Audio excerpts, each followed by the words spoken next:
شروع اللہ کے نام سے جو بڑا مہربان اور نہایت رحم کرنے والا ہے۔ السلام علیکم، امید ہے کہ آپ سب خیریت سے ہوں گے۔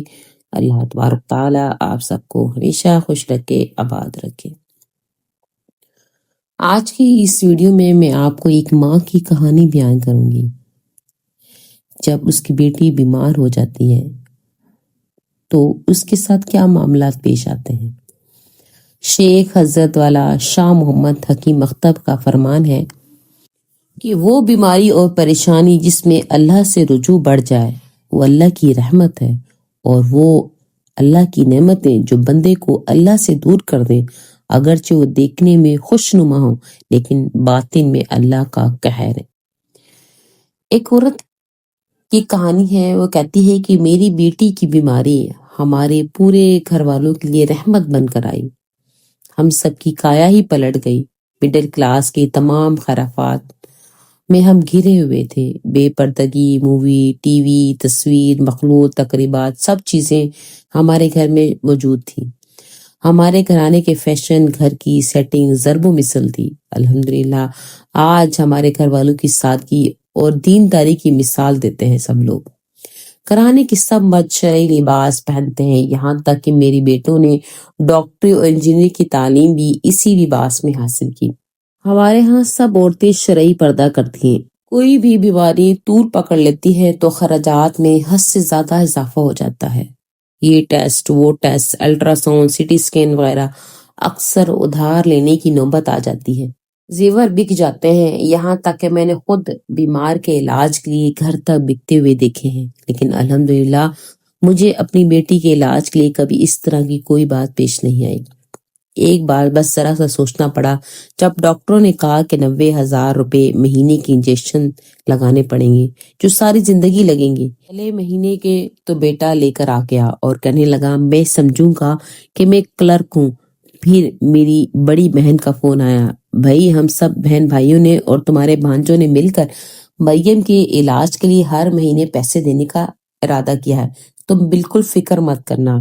میرے ایک رشتے کے بھائی کا میرے پاس فون آیا کہ احسن تو ابھی پاس ہوا ہے، محسن کی گورنمنٹ جاب ہے، مجھے مریم کے علاج کا معلوم ہوا، یہ میری ذمہ ہے، ہر مہینے آپ کو پیسے مل جائیں گے، اس بات کا آپ کو یا میرے اللہ کے علاوہ کسی کو نہیں معلوم ہوگا، اگر کسی کو معلوم ہو گیا تو جو سزا ہو دینا۔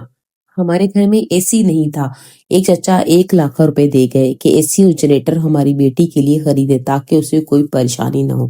میرے میاں نے یہ کہہ کر واپس کر دیے کہ بھائی اے سی کا بل بہت آتا ہے۔ دوسرے چچا نے بھی اتنی رقم لے آئے کہ کہا کہ ہمیشہ اے سی کا بل میں دوں گا، یہ میری ذمہ داری ہے۔ اور بھی بہت سے رشتہ داروں نے بہت مدد کی، بہت کچھ لے کر آئے، سب نے مل کر اتنا کچھ کیا کہ میں بتا نہیں سکتی، نہ ہی شکریہ ادا کر سکتی ہوں۔ بس اللہ ہی نے انہیں ان کا بہترین بدلہ عطا فرمائے، آمین۔ میرے میکے اور سسرالی رشتہ داروں نے میری ہر کام میں مدد کی، میں شکر ادا کرنا بھی چاہوں تو نہیں کر سکتی۔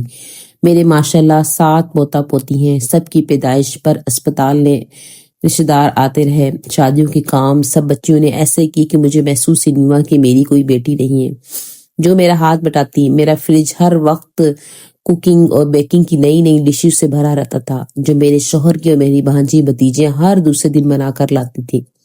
الحمدللہ آپ مجھے کئی مثالیں پیش کر سکتے ہیں۔ اولاد کی بیماری میں ماں باپ نے جان توڑ خدمت کی۔ آپ مجھے اس طرح کی مثالیں بھی پیش کر سکتی ہیں کہ ماں باپ بستر پر پڑ گئے، اولاد نے خندہ دلی سے خدمت کی، لیکن آپ مجھے شاید ایک ایسی مثال نہیں پیش کر سکتے کہ جب بھابی نے اپنی ایسی نند کی 4 سال تک خدمت کی جو سال میں تھی کہ اپنے اوپر سے مکھی بھی نہ اڑا سکتی تھی۔ میری بہو نے یہ کر دکھایا، سبحان اللہ، ماشاء اللہ، کہ مجھے کمرے سے باہر نکال دیتی کہ میری چوتھی بیٹی ہے، آپ کا اس سے کیا کام۔ ایک وقت میں میرا چھوٹا بیٹا نرس رکھنے کی بات کر رہا تھا تو میری بہو نے کہا کہ ایک دروازے سے نرس آئے گی، دوسرے دروازے سے میں گھر سے چلی جاؤں گی۔ گھر میں 10-15 دن کے لیے بھی کوئی بیمار پڑ جائے تو معمولات زندگی میں فرق آ جاتا ہے، لیکن جو بھی ہمارے گھر میں آتا وہ یہی کہتا کہ بھائی آپ کے گھر میں کتنا سکون آرام ہے، نہ کبھی نماز چھوٹی، نہ قرآن، تراویح، میرے میاں کا اعتکاف، ہر چیز اللہ کی مدد سے اپنے وقت پر ہوتی رہی۔ پڑھانا تو دور کی بات، میری بہو کے پاس اتنا وقت بھی نہ ہوتا تھا کہ بچیوں کی کتابیں کاپی کھول کر دیکھ لے، لیکن جس طرح میری پوتیاں ٹاپ کر رہی تھیں انہیں دیکھ کر کوئی کہہ نہیں سکتا تھا کہ ان پر گھر میں کوئی محنت نہیں ہوئی۔ میری بیٹی کو پردے کا بڑا اہتمام تھا، بھائی کا ہاتھ پکڑ کر قسم دیتی تھی کہ مجھے اسپتال مت لے جانا، میرے پردے کا خیال رکھنا۔ کچھ تو بھائی کے ڈاکٹر ہونے کی وجہ سے، کچھ آج کل کے گھر پر ہر میڈیکل سہولت موجود ہو جاتی ہے۔ میری بیٹی کو ایک رات کے لیے بھی اسپتال نہیں جانا پڑا۔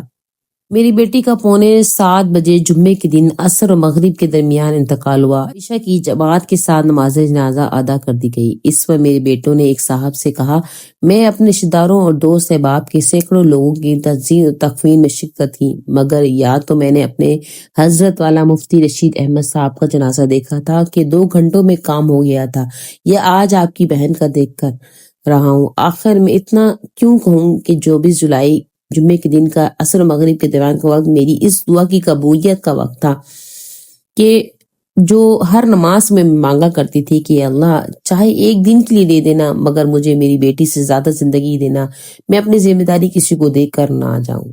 یا اللہ ہمارے گھروں میں بھی ایسا سکون عطا فرما، ہمارے رشتوں میں، رشتہ داریوں میں، ہمارے گھروں میں، ہمارے ماں باپ، بہن بھائی بھابھی کے رشتوں میں، ساس بہو کے رشتوں میں، نند بھاوج کے رشتے میں جو مثال آج میں نے بیان کی ہے، اللہ ہمارے گھروں میں بھی ایسا سکون، ایسی محبت عطا فرما، ہم سب کو دین پر عمل کرنے کی توفیق عطا فرما۔ وآخر دعوانا ان الحمدللہ۔